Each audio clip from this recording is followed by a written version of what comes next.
Assalamualaikum warahmatullahi wabarakatuh. Alhamdulillahirabbil alamin. Wassalatu wassalamu ala asrofil anbiya'i wal mursalin nabiyyina Muhammadin. Asyhadu an la ilaha illallah wahdahu la syarikalah wa asyhadu anna Muhammadan abduhu wa rasuluh. Ibu-ibu, bapak-bapak, jamaah Masjid Walidah Dahlan rahimakumullah. Pertama-tama dan yang paling utama, marilah kita memanjatkan syukur kepada Allah dengan syukur yang tidak terhingga, karena berkat rahmat dan karunia-Nya lah kaki kita masih diringankan oleh Allah sehingga kita bisa sampai di masjid ini dengan sehat walafiat. Kita bisa menunaikan jamaah sholat maghrib, dan ini kita lanjutkan dengan kajian, dan insya Allah nanti akan kita lanjutkan dengan jamaah sholat isya. Seragamnya masih seragam kampus, belum pulang Pak Ibin, sama seragam kita. Saya barusan takziah di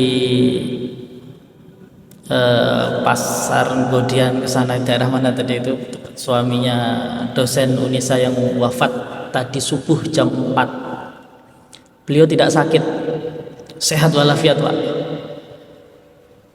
Usianya baru 47 kalau tidak salah. Sehat, tadi malam masih nganter mahasiswa KKN. Pulang dari nganter mahasiswa KKN itu masih ngetik di depan laptop sampai jam 2. Terus kemudian tangannya merasa sakit, kemudian menjalar ke dada, dibawa ke PKU jam setengah 3, kemudian jam 4 kurang 5 menit itu sudah tidak ada. Sehat walafiat itu Pak, Masya Allah. Jangan tertipu dengan tubuh yang sehat, jangan tertipu dengan usia yang sudah tua atau usia yang masih muda, karena maut itu tidak mengenal sehat atau sakit, tidak mengenal tua atau muda. Dan kematian adalah nasihat terbaik. Mudah-mudahan kita semua diberikan kesempatan oleh Allah besok jika dipanggil sewaktu-waktu dalam kondisi siap dan husnul khotimah. Amin ya rabbal alamin. Bapak Ibu jamaah Masjid Walidah Dahlan rahimakumullah, ini adalah kajian tafsir pertama di masjid ini. Kami dari pengurus takmir sangat berterima kasih kepada bapak-bapak dan ibu-ibu yang sudah memakmurkan masjid kita. Ini masjid memang masjid akademik yang dikelola oleh kampus, tetapi masjid ini terbuka secara umum untuk seluruh masyarakat. Sebab itu posisi masjid kita tidak di dalam Pak, di luar, dan terbuka 24 jam bagi siapa saja yang ingin sholat, ingin mengikuti kajian di Masjid Walidah Dahlan. Pintu Masjid Walidah Dahlan terbuka lebar. Bapak Ibu, banyak program yang dicanangkan oleh takmir, namun karena ini masjid baru awal, program-program yang berjalan sedikit demi sedikit, perlahan. Ibarat anak kecil yang latihan jalan itu baru timik-timik begitu, nanti lama-lama nanti akan lancar jalannya. Begitupun dengan program kita. Mudah-mudahan semakin hari, semakin minggu, bertambah bulan, tahun, nanti semakin banyak jamaah kita dan kajian-kajian kita semakin banyak diminati. Bapak Ibu, pada malam hari ini kita akan mengkaji tema yang sangat mulia, yaitu tafsir Al-Quran. Sebelumnya perkenalkan, saya Nurdin Zuhdi. Saya dari Lampung Pak, Bu. Di Unisa berapa lama Pak Ibin? Hampir 10 tahun saya di Unisa, ngajar di kampus Unisa. Kalau di Jogja kurang lebih 20 tahun. Saya kuliah S1 sampai S3 di UIN Sunan Kalijogo, di Fakultas Usuluddin dan kebetulan jurusannya tafsir Al-Quran. Bapak Ibu, biar runut kajian kita nanti tidak per surat, tapi lah pelan-pelan. Mungkin satu ayat bisa sampai 2 atau 3 kali pertemuan. Jadi bersambung mawon, pelan-pelan. Mudah-mudahan nanti bisa selesai surat Al-Fatihah, kemudian nanti kita lanjutkan mundur ke juz Amma, mulai dari An-Nas, Al-Falaq, Al-Ikhlas ke belakang sampai Amma Yatasaalun insyaallah. Kenapa yang kita ambil Al-Fatihah dan juz Amma? Karena surat-surat itu yang paling sering kita baca. Nah, harapannya kita juga mengetahui kandungannya.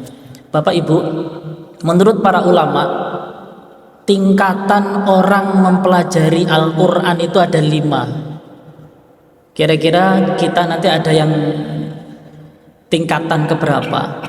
Yang tingkatan paling bawah adalah orang yang baru belajar membaca Al-Quran.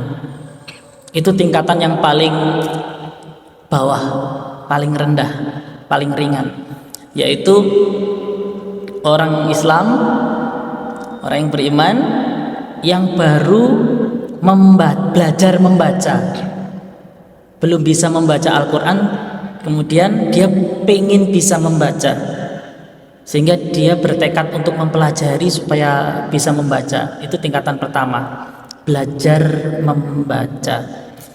Tingkatan yang kedua, membaca. Tadi belajar sudah bisa, kemudian membaca.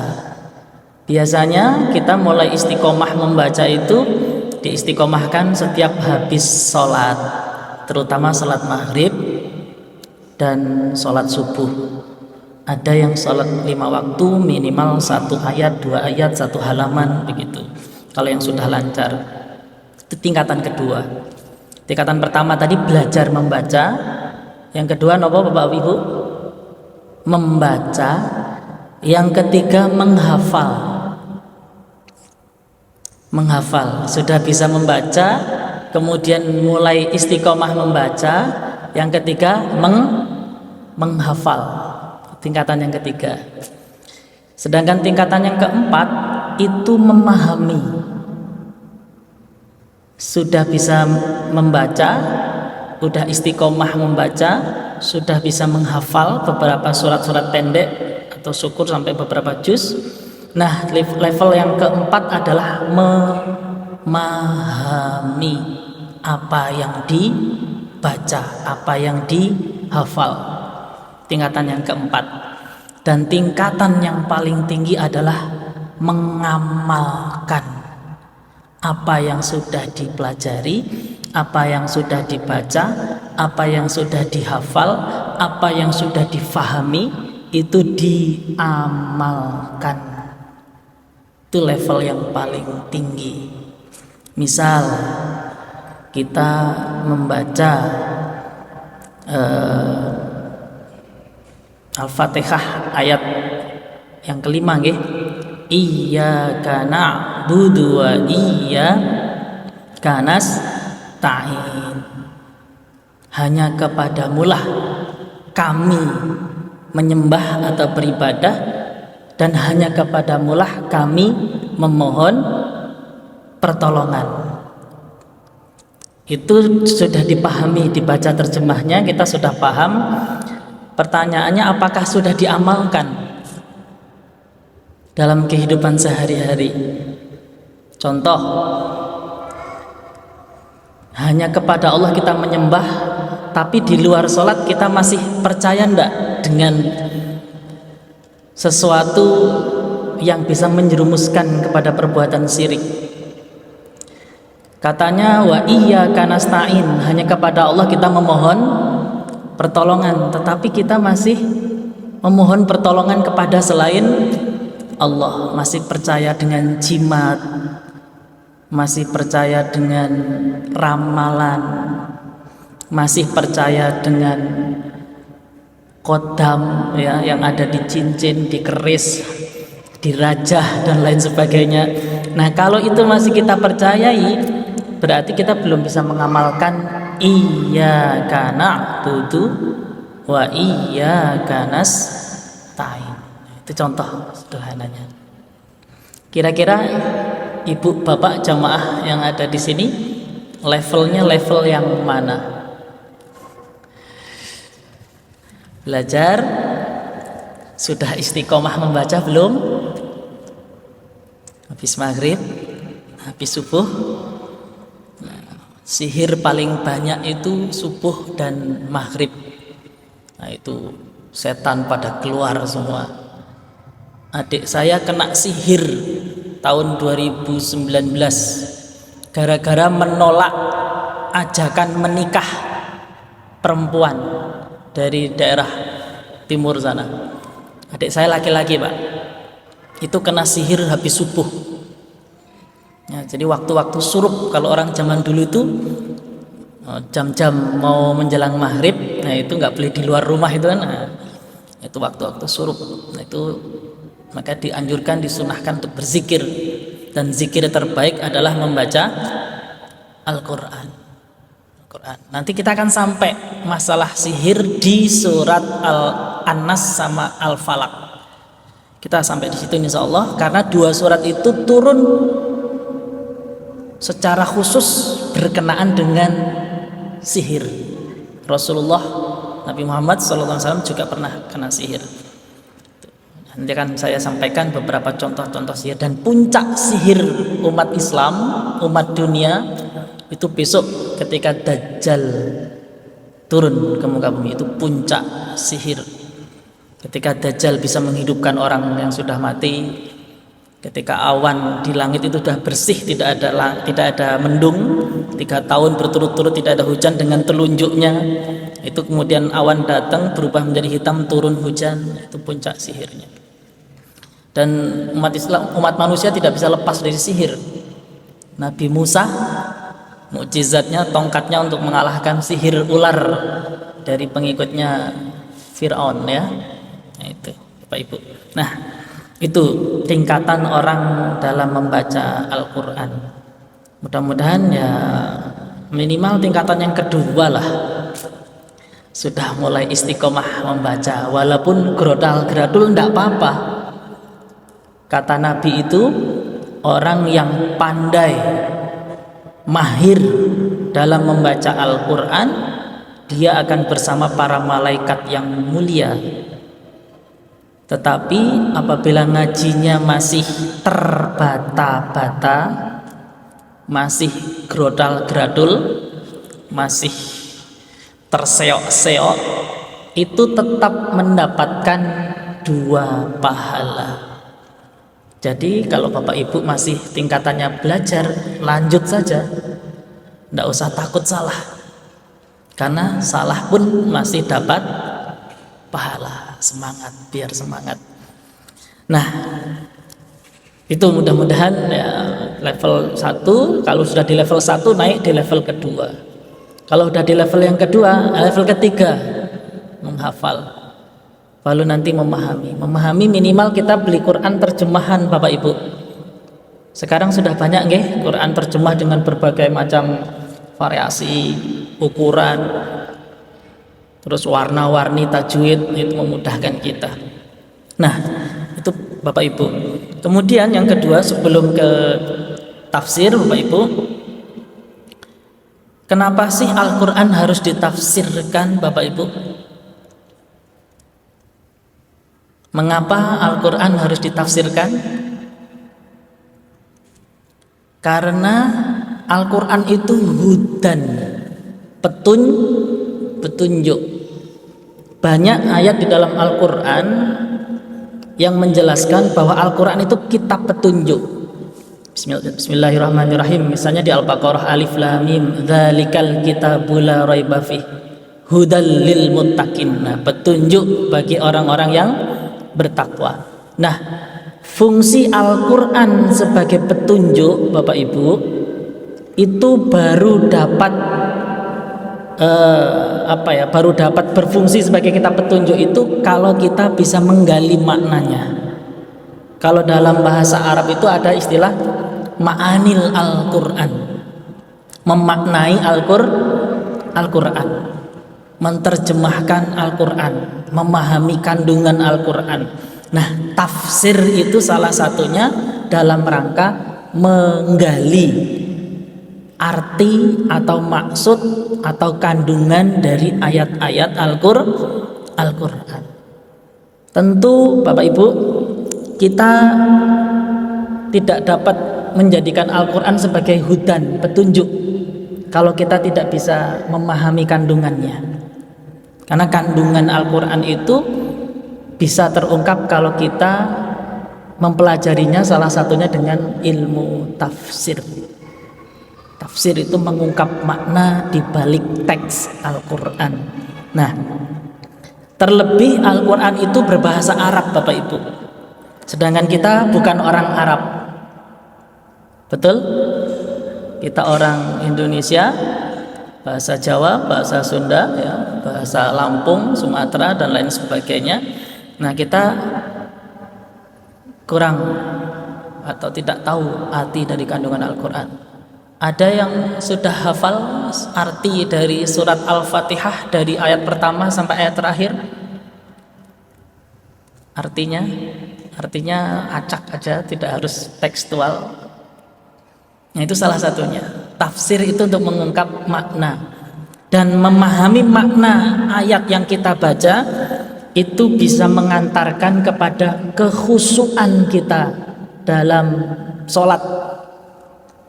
Jadi Bapak Ibu kalau membaca Al-Quran atau ketika sholat membaca surat-surat di dalam Al-Quran, terutama surat Al-Fatihah, dengan kita memahami artinya, kita akan dimudahkan oleh Allah untuk lebih menghayati, mengantarkan kepada kekhusyuan sholat. Nah, itu Bapak Ibu. Nah,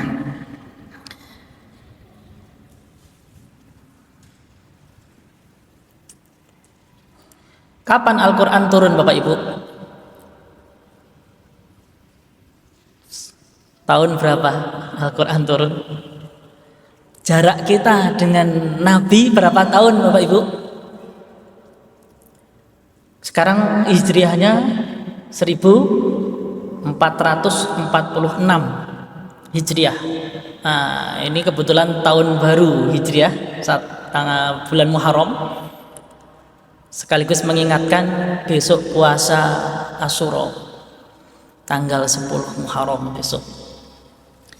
Kalau dihitung sejak hijrahnya Rasul dari Makkah ke Madinah, maka jarak kita dengan Nabi hari ini itu kurang lebih 1446 tahun jarak kita dengan Nabi. Berapa generasi itu? Kalau satu generasi 100 tahun, ya berarti 14 generasi lebih.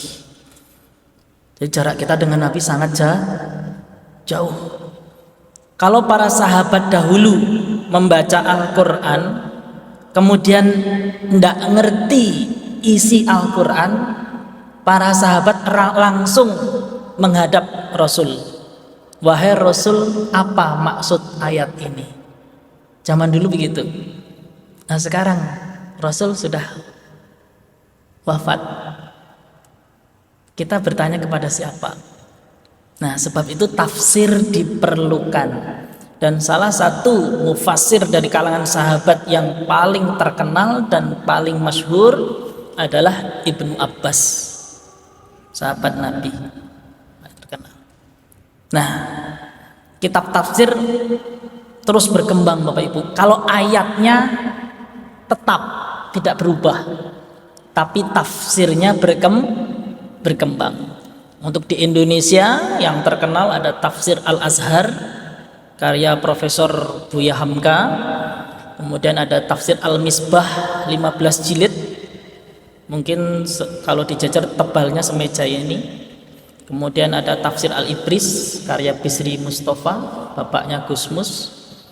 Kemudian ada tafsir Sinar, banyak, ada tafsir Al-Azim. Kemudian ada tafsirnya An-Nur karya Profesor Hasbi Asidiki. Kalau di Muhammadiyah ada tafsir At-Tanwir baru 2 jilid sampai surat apa itu, Ali Imran sampai atau belum? Nisa kalau nggak salah. Nah, itu di Muhammadiyah. Kementerian Agama juga sudah memiliki tafsir 30 juz. Kalau yang bahasa Arab yang paling terkenal tafsir Ibnu Katsir, itu yang paling terkenal, dan masih banyak kitab tafsir yang lainnya. Nah, nanti saya akan menggunakan rujukan beberapa dari mufassir dari tafsir klasik dan tafsir kekinian. Salah satunya tafsir At-Tanwir milik Muhammadiyah. Nah, Bapak Ibu, kita akan memasuki surat Al-Fatihah. Isaknya berapa menit lagi, Mas? 20 menit ya. Nanti ada tanya jawab sedikit mungkin di terakhir nanti kalau ada waktu. Ini surat ini sudah hafal semua. Saya yakin Bapak-bapak, Ibu-ibu sudah hafal semua. Masalahnya sudah tahu artinya atau belum, kan begitu nggih? Memahami atau belum. Nah, sebelum ke tafsir, ini penamaan surat Bapak Ibu. Nah, terlihat napa mboten? Kalau tidak terlihat saya bantu membaca. Dinamakan dengan surat Al-Fatihah, yang artinya pembuka.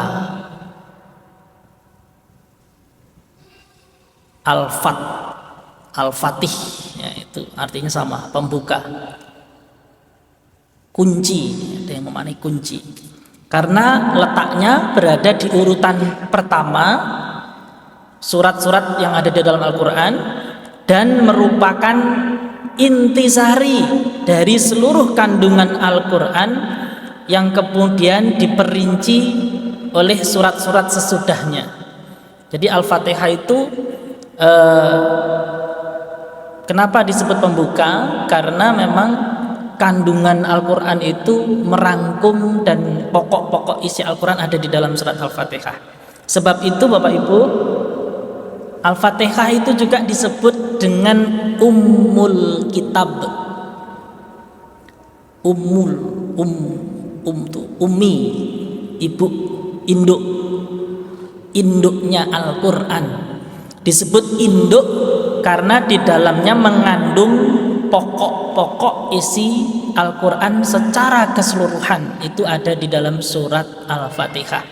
Jadi bukan karena turunnya pertama, bukan, kemudian diletakkan di awal, tidak.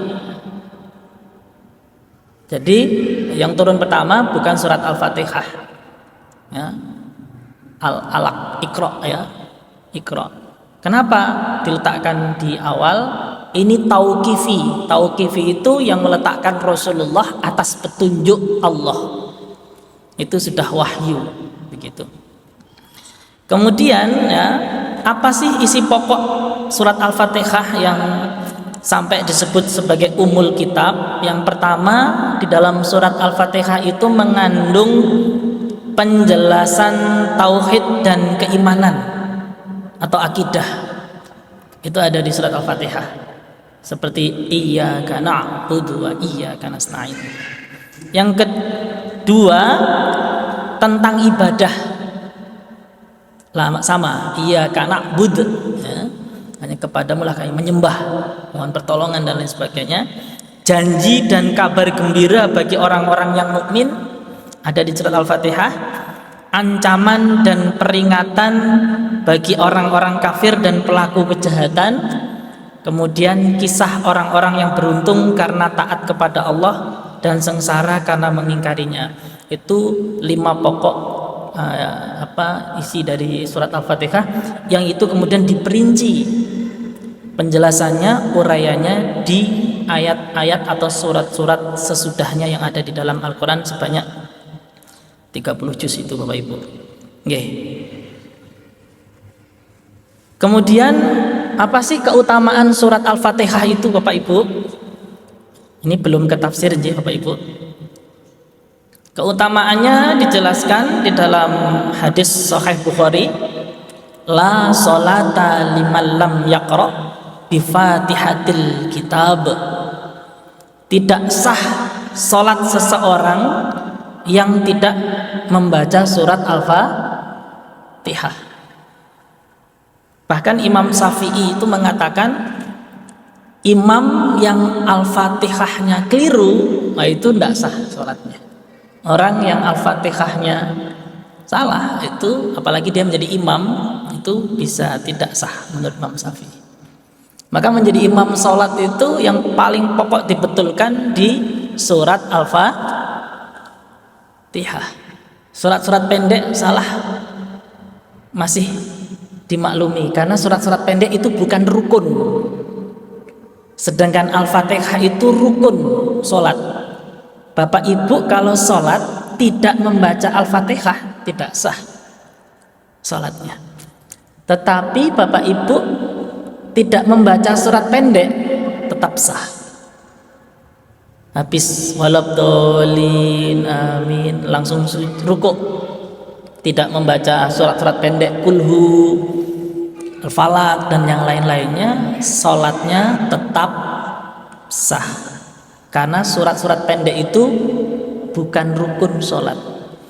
Jadi orang yang buru-buru itu sholatnya biasanya tidak membaca surat pendek. Tapi jangan kasih tahu anak-anak kecil, nanti anak-anak kecil nggak mau membaca surat-surat pendek. Nah, ini ilmu saja supaya kita mengetahui apa syarat dan rukun sholat. Nah, mudah-mudahan nanti di masjid kita ada kajian khusus fikih sholat. Nanti ada babnya sendiri fikih sholat. Nah, ini keutamaan saking agungnya Al-Fatihah sampai ditegaskan la sholata liman lam yaqra bi Fatihatil kitab. Jadi tidak sah sholat seseorang yang tidak membaca surat Al-Fatihah. Nah, di ayat yang pertama, ayat tentang bismillah, jumhur ulama, Bapak Ibu, jumhur ulama itu mayoritas ulama itu sepakat bahwa bismillah itu bagian dari surat Al-Fatihah. Bismillahirrahmanirrahim. Alhamdulillahi rabbil alamin. Bismillahnya itu jumhur ulama sepakat bahwa lafaz Bismillahirrahmanirrahim itu bagian dari surat Al-Fatihah. Mayoritas ulama sepakat.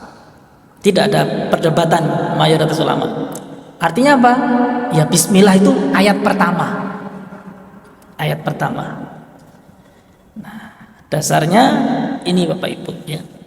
Nabi bersabda, di situ dijelaskan ya, ketika kalian membaca alhamdulillahirabbil alamin, maka bacalah bismillahirrahmanirrahim. Nah, ini hadisnya. Al-Fatihah adalah induk Al-Qur'an, induk Alkitab, dan Sabaul Matsani, dan basmalah adalah salah satu ayatnya.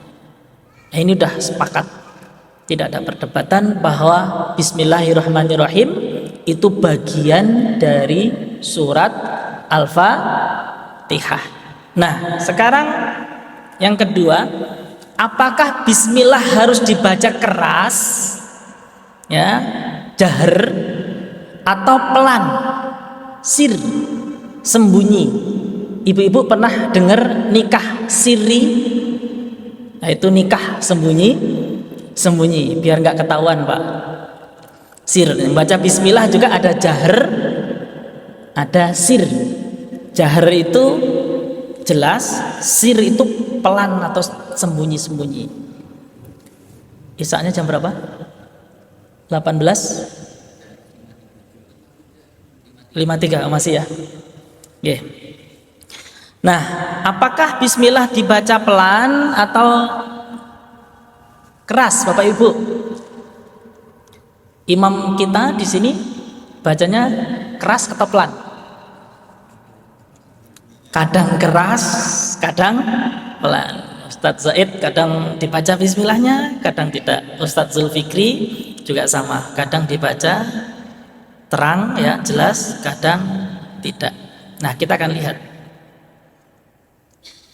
Adapun cara membaca bismillah dalam sholat terbagi menjadi dua.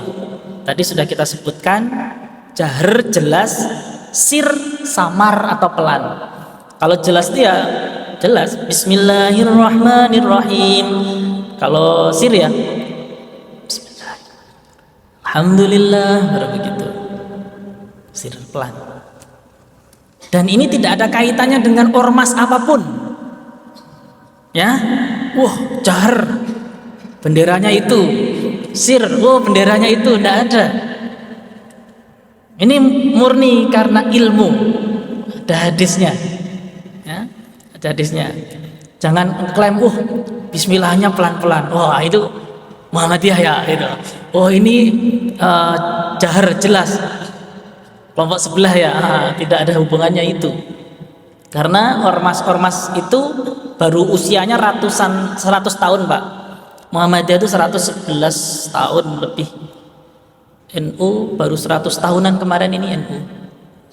Nah, sedangkan hadis tentang jahar dan sir ini sudah 1400 tahun lebih yang lalu. Nah, ini murni karena ilmu, Bapak Ibu. Nah, ini dalil bismillah dibaca secara sir. Nah, ini yang sir dulu nggih. Pelan-pelan dulu. Sir itu yang sembunyi. Ini hadisnya. Ya, saya baca terjemahnya mawon. Dari Anas bahwa ia berkata, aku sholat di belakang Rasulullah Shallallahu Alaihi Wasallam, di belakangnya Abu Bakar, Umar dan Utsman. Ini sahabat-sahabat utama Rasulullah. Maka aku tidak mendengar seorang pun dari mereka membaca Bismillahirrahmanirrahim.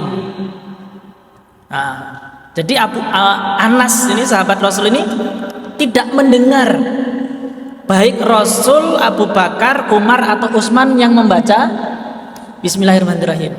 Tidak mendengar bukan berarti tidak membaca, betul? Ya, tidak mendengar bisa jadi karena keterbatasan pendengaran telinga. Nah, ini dalil yang sir. Kemudian ini dalil yang sir juga dari jalur Aisyah, istrinya Rasulullah. Dari Abu Al-Jauzi dari Aisyah, ia berkata, adalah Rasulullah Shallallahu Alaihi Wasallam memulai salat dengan takbir dan qiraat dengan Alhamdulillahirabbil alamin. Dan apabila rukuk beliau tidak menegakkan kepalanya dan tidak pula meluruskannya dan seterusnya. Panjang ini hadisnya. Nah, hadis ini tidak menyebutkan bahwa Nabi itu membaca bismillah, tetapi langsung Alhamdulillahirabbil alamin. Ini dalil yang sir. Sekarang yang jahar, Bapak Ibu. Ini dalil yang jahar.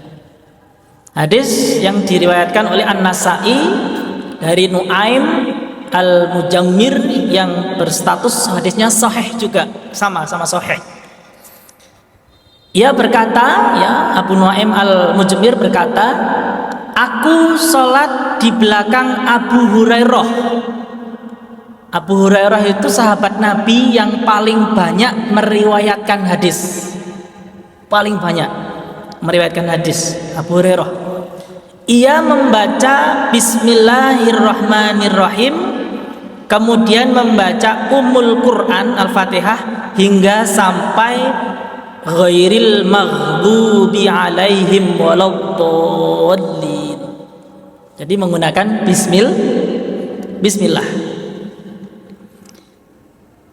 Dalil yang kedua tentang jahar, Bapak Ibu, ini diriwayatkan oleh Ummu Salamah. Hadisnya juga sahih. Di situ disebutkan dari Ummu Salamah bahwa ia ditanya tentang bacaan Rasulullah sallallahu alaihi wasallam. Lalu Ummu Salamah menjawab, beliau memotong-motong bacaannya satu ayat diawali dengan Bismillahirrahmanirrahim, Alhamdulillahirabbil alamin, Arrahmanirrahim, Maliki yaumiddin, dan seterusnya. Nah, hadis ini menunjukkan bahwa ternyata Rasulullah juga mengawali membaca Al-Fatihah itu menggunakan Bismillahirrahmanirrahim. Nah, dalilnya sudah ada dua, baik yang sir atau yang jahar. Banyak sekali hadisnya, tapi saya menampilkan masing-masing dua. Yang saya ambil yang paling sahih dan saya kira cukup ini untuk menguatkan gambaran pendapat tentang bismillah itu jahar atau sir. Lalu kesimpulannya apa Bapak Ibu? Yang pertama Bapak Ibu, basmalah adalah salah satu ayat dari ayat-ayat surat Al-Fatihah. Ini tidak dibantah. Jumhur ulama, mayoritas ulama sudah berpendapat bahwa bismillah adalah bagian dari surat Al-Fatihah. Nah, sampai di sini jelas ya Bapak Ibu? Yang kedua, bahwa Rasulullah Shallallahu Alaihi Wasallam itu kadang-kadang membaca secara jahar dan kadang-kadang membacanya secara sir. Jadi kadang-kadang bismillahnya dijelaskan, kadang-kadang pelan Rasulullah. Jadi nanti kalau imam di Masjid Al-Hidayah Dahlan kadang jahar kadang sir, ya, sudah mengikuti sunnah Rasul. Yang tidak boleh tidak membaca bismillah. Allahu Akbar, Alhamdulillahi Rabbil Alamin. Bismillahnya nggak dibaca sama sekali. Nah, itu tidak boleh, menyalahi pendapat jumhur ulama tadi. Karena bismillah bagian dari surat Al-Fatihah. Nah, itu Bapak Ibu. Kemudian yang ketiga, basmalah boleh dibaca secara jahar dan boleh pula dibaca secara sir dalam sholat jahar. Sholat jahar loh nggih. Sholat duhur sama asar tentu tidak boleh jahar. Seperti mahasiswa Unisa waktu di masjid yang lama Pak. Ini mahasiswa waktu itu imamnya tidak ada. Nah, ini mahasiswa ini kita tunjuk dadaan menjadi imam. Mungkin nggak pernah jadi imam. Grogi Pak, sholat duhur Pak. Allahu Akbar, Bismillahirrahmanirrahim, Alhamdulillah. Padahal itu sholat zuhur atau sholat asar waktu itu, sempat ramai waktu itu. Nah, jadi sir dan jahar ini maksudnya di sholat-sholat yang jahar, maghrib, isya, subuh, begitu. Nah, sampai di sini ada pertanyaan?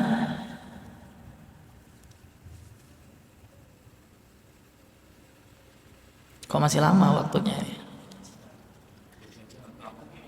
Dalam? Oke. Terus bagaimana pendapat Majelis Tarjih Muhammadiyah?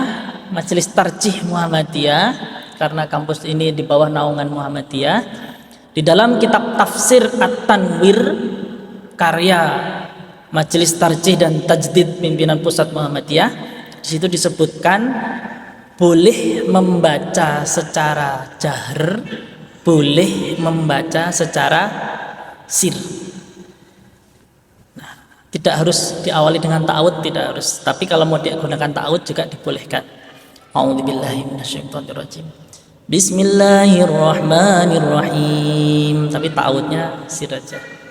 Alhamdulillahi Rabbil Alamin.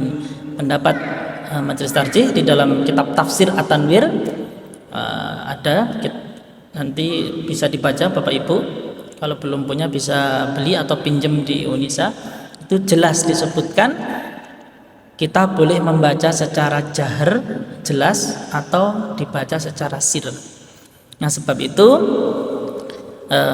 kita kadang dibaca sir, kadang dibaca jahar boleh. Dan ini tidak ada kaitannya dengan ormas manapun. Oh, jahar ini Muhammadiyah atau bukan Muhammadiyah, ini sir Muhammadiyah atau bukan Muhammadiyah, bukan. Karena kita sudah mengikuti tuntunan Rasulullah, sallu kama ra'aitumuni usalli, salatlah kamu sebagaimana kamu persis melihat Rasul atau aku Rasul sholat. Jadi Rasul memang kadang-kadang sir, kadang-kadang jahar. Kesimpulannya begitu Bapak Ibu, sehingga tidak masalah kita membaca secara sir, juga tidak masalah kita membaca secara jahar. Dua-duanya dibolehkan menurut jumhur ulama, khususnya di tafsir At-Tanwir Majelis Tarjih Muhammadiyah. Begitu. Yang tidak boleh itu tidak membaca bismillah sama sekali. Karena ada pendapat ulama, ini pendapat yang lemah. Bismillah itu bukan bagian dari ayat. Sehingga ada yang orang ketika sholat 5 waktu, bismillahnya tidak dibaca. Allahu Akbar, Alhamdulillahirabbil alamin. Itu pendapat minoritas ulama. Sedikit yang pendapat itu diikuti. Sedangkan mayoritas ulama bersepakat, pertama, bismillah bagian dari surat Al-Fatihah. Kemudian cara membacanya boleh jahar, boleh sir. Nah, ada lagi pertanyaan Bapak Ibu?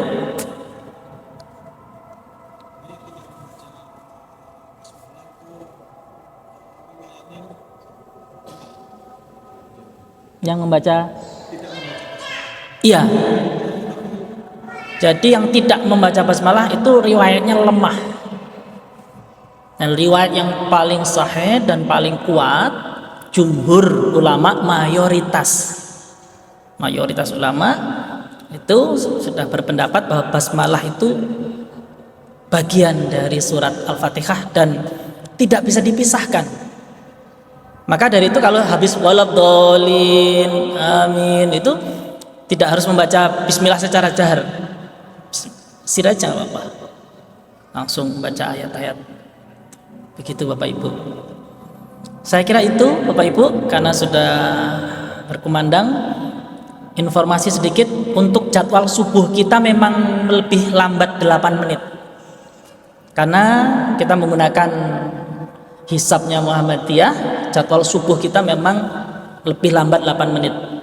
Ini kabar baik bagi orang yang berpuasa. Karena kalau masjid sebelah adzan, kita masih bisa makan.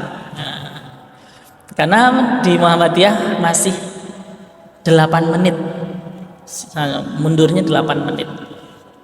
8 menit. Kalau subuh. Jadi kalau subuh kok nggak adzan-adzan, nah itu karena kita memang nunggu. Kita dulu awal-awal adzannya serempak seperti masjid-masjid yang ini diprotes. Kok adzannya enggak mundur 8 menit sesuai tarjih gitu. Alhamdulillah kita sudah, insyaallah kita ini sudah kita sesuaikan. Kalaupun terlambat 1-2 menit itu normal, enggak masalah. Saya kira itu Bapak Ibu untuk kajian pertama, belum masuk di ayat yang pertama ini. Mudah-mudahan kita diberikan kesehatan, panjang umur, ringan kaki melangkah ke masjid ini. Minggu depan insya Allah tidak ada halangan. Kalau tidak ada halangan nanti kita lanjutkan kembali di kajian surat yang sama di ayat yang pertama. Wal 'afwu minkum, summa assalamu alaikum warahmatullahi wabarakatuh.